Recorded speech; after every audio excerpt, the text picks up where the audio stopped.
సొసైటీలో మంచి గుర్తింపు వచ్చిందన్నమాట.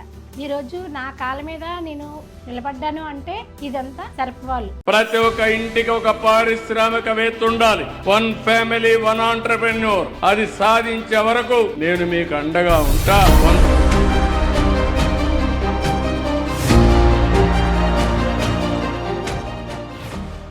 కూలికి వెళ్తే 15 రూపాయల లాగా వచ్చేదండి మాకు. అది చేయలేక సబ్బులు అమ్ముకుందాం అన్న ఆలోచనతో ఇలాగా డోర్ టు డోర్ కూడా ఇచ్చేదండి. చాలా ఆర్థిక పరిస్థితులు మాకు బాగులేవన్నమాట. అప్పుల్లో ఇష్టమై అయినా కూడా నెలకి 300 ఇచ్చేవారు జీతం. చాలా అప్పులు అయిపోయాము, చాలా బాధపడిపోయి ఉండేవారు. అవి ఎలా తీర్చాలో కూడా మాకు తెలియదు. ఇప్పుడు మా ఆయన ఈ జీవించడం ఎందుకు, నేను ఏదో అయిపోతే నాకేమైనా ఇన్సూరెన్స్ డబ్బులు ఏమైనా వస్తాయేమో అని అతను నిరాశ పడిపోయేవారు అన్నమాట.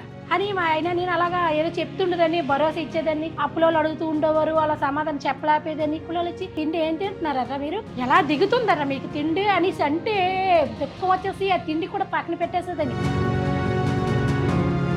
నాకు ఆరోగ్యం బాగాలేదన్నమాట. ఆరోగ్యం బాగాలేకపోతే ఎందుకు ఆరోగ్యం బాగాలేంది, ఎండలోకి అలాగ వెళ్తున్నావు మరి ఏం చేయాలి అంటే అప్పుడు మా అన్నయ్య అన్నారు, ఇలాగా నేచురల్ ఫుడ్లు ఉన్నాయి కదా మిల్లెట్స్ అనేవి, అలాంటిది ఏమైనా నువ్వు పెడితే బాగుంటదేమో చెల్లి, మనం లేని ఫుడ్ నలుగురికి అలవాటు చేస్తే బాగుంటది అనేసి మా అన్నయ్య అన్నారు. అప్పుడు దీనికి సపోర్టింగ్ మనకి ఎలాగా అనేసి మాట్లాడుకుంటే సర్పవాళ్ళు మీటింగ్ అయిందన్నమాట. మాకు ఆ మీటింగ్కి వెళ్ళాను. శ్రీరామ గ్రూప్ సభ్యురాలండి, షాప్ పెట్టుకోవాలనుకుంటున్నాను, మరి దానికి ఏం సాయం చేయండి అని మేడం గారిని అడిగాను. ₹1,00,000 ఇప్పించారు. తర్వాత శ్రీనిధి నుంచి ₹1,00,000 ఇప్పించారు. బ్యాంక్ లింకేజ్ తూకం అవి ఉండాలి కాబట్టి దానికి ₹1,00,000 దానికి ఇప్పించారు. అయితే 3 లక్షలు తీసుకున్నాను. 3 లక్షల నుంచి షాప్లోకి ఏటేటి అవసరాలు అవన్నీ మేము కొనుక్కున్నామండి. మొత్తం పెట్టుబడి 3 లక్షలు అయింది. Simhachalam millets natural food August 15 రోజు మేము ఓపెన్ చేసాం.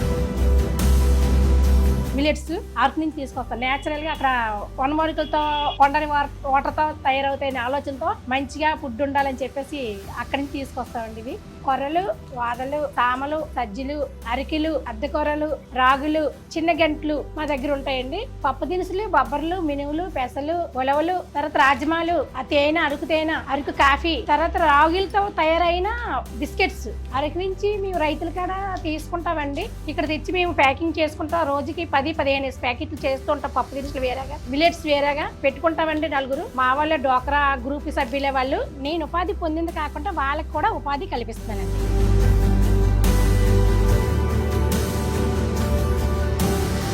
ఇవన్నీ ప్యాక్ చేయడానికి మాకు 2-3 గంటలు పడుతుందండి. ఒక్కదానికి ఒక రేటు ఉంటుందండి.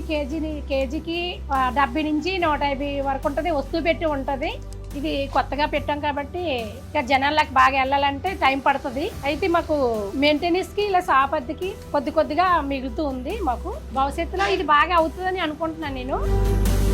25 ఏళ్ల వెలుగు సెర్ ప్రయాణంలో వేలాది మహిళలు తమకంటూ ఒక గుర్తింపును నిర్మించుకున్నారు. ప్రతి కథ ఒక విజయం. ఇప్పుడు మీ వంతు. మీ లక్ష్యాన్ని ఎంచుకోండి. కొత్త వ్యాపారానికి శ్రీకారం చుట్టండి. One family one entrepreneur. మీ విజయ కథను ఇవాళే ప్రారంభించండి. సొసైటీలో మంచి గుర్తింపు వచ్చిందన్నమాట. ఈ రోజు నా కాళ్ళ మీద నేను నిలబడ్డాను అంటే ఇదంతా సర్పవాళ్ళు. ఈ డోక్రా అన్నిదే చంద్రబాబు నాయుడు గారు స్టార్ట్ చేసింది. ఈ రోజు డోక్రా అని పదం పలుకుతుంది అంటే అది చంద్రబాబు నాయుడు గారు పుణ్యమే. సీఎం చంద్రబాబు నాయుడు గారికి రుణపడి ఉంటాం.